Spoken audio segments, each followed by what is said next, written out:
Okay, welcome to an Elite Dangerous video. I'm going to be showing you how to create a ship which can jump about 40 light years at a time, I think, and has a range of 1000. So that's like the max the route plotter will even plot, so I don't really see why you'd want anything. Yeah, I don't think you can get much better than this without spending God knows how much.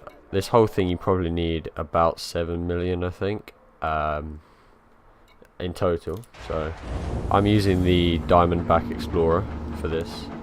I know you can use some other ships, but I'm using this one because it's the only one I could really find, and it's got a nice view around it, you know. So you can go to any station, and I'm just going to run through what I have in it. Obviously, this can be changed to your personal preferences, but yeah. So you can see down here that is not what I meant to. You can see down here it's 40.48 light years maximum jump. So yeah, it's pretty decent, and that's mainly because, well, you'll see basically. So I don't have any weapons on here because this is mainly I use this for exploring, and you know, if someone shoots me, I just jump 40 light years away from them and they can't really do much. So, you know, you can fit some weapons if you want. I don't think they're that heavy, so it shouldn't be too much of a problem. I don't have any utility mounts. The core internal. So I haven't changed the lightweight alloys because I've never really found a problem with them. They've got a decent, you know, thermal resistance, stuff like that. Power plant, I use 2A, basically the lightest one I could find.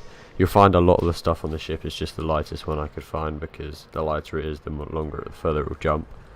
4D thrusters, because these are like the lightest thrusters you can have that still allow you to boost, which can be useful if you want to escape. Not really sure. 5A frame shift drive, which is the best you can get. Be aware, this does cost 5 million, this frame shift drive alone, which is why the ship in total costs about 7 million, 8 million, because of this 5 million frame shift drive. And by the way, if you want these parts aren't going to be available in every station you go to. Lots of them, they just won't be there, they won't have them. So I mean, I recommend personally this website for trying to, if you want to find something, rogue.ue.co.uk, because you know, you can put in the ships and everything, and you put where to buy a 5A frame shift drive, and then you can put 20 light years of whatever system, and it will show you which stations have it. Because I spent ages trying to find things like the frame shift drive and stuff until I found that website. It's really useful. So in fact, even the ship, not all stations will sell the ships, you might have to try and look up which one has it. I had to. So I have 3D life support, 3D power distributor, 3D sensors, and a 5C fuel tank. You can go with a 16 fuel tank, but the reason this thing has an 1000 light year range is because the fuel tank's that size. It would, you know, you'd have to refuel a lot more if it was 16, obviously twice as much. So the optional internal, I have 3D shield generators. I don't have anything amazing because, I mean, like I said, I don't have any weapons, so shields, you know, that's, if someone attacks me, I want to be able to withstand a bit of beating so I can have time to jump away, but I haven't got anything amazing. Detailed surface scanner, obviously, if you're going exploring.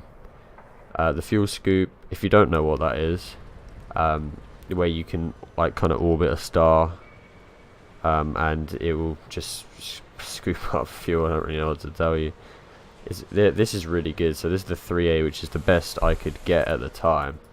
I don't know, there might be something better now, but they're really useful because don't have to go to this thing did cost about 1 million, but it's worth it because you don't have to go and land anywhere to refuel. You can just orbit a star for a couple minutes, and that's really good. So I've got these two are empty. I suppose, I don't know if cargo actually has a weight to it. No, so there's no weight to these cargo things, so you could put some cargo on here, even though it's saying it's affecting my jump thing. But yeah, I'm not going to put it on because I don't need cargo. I've got enough money to sustain myself for a while, so I don't need to do any trips, carry anything. But you could put cargo in there. I don't think it would impact your jump speed, jump distance very much. planetary vehicle hangar and the scarab thing because, you know, I'm exploring. I want to land on a planet and I want to go drive around the planet. Obviously, if you want to land on a planet, you need the planetary approach suite, so I've got that. Luckily, these two things aren't very heavy, about 10 tons between them, so not too bad. And that's it, basically, I do believe. So, yeah, you can see the total mass and everything down here. I'm not saying this is the best you can make this ship. I'm just with my experience and my testing of it, it's pretty decent. So, you know, I can show you actually that to prove it actually does jump 1,000 light years. If I go to the galaxy map, I am currently here in the. I'm here mainly because it's the most populated place in the galaxy. 31 billion even people here at the moment, I think. But so 1,000 light years is somewhere over here. So 924. Okay, 974, that's decent, right? So you can plot the route, and you can see, I mean, this is fast jumps. You can obviously do the eco one, economical. So it will say there'll be only like 5 light year jumps at a time. So it will save fuel, but it'll be over 100 jumps, and it will take ages. Obviously, I do the fastest ones and then orbit star every now and again. But the fact that this can go all the way from over here 1,000 light years without, you know, being able to do every jump.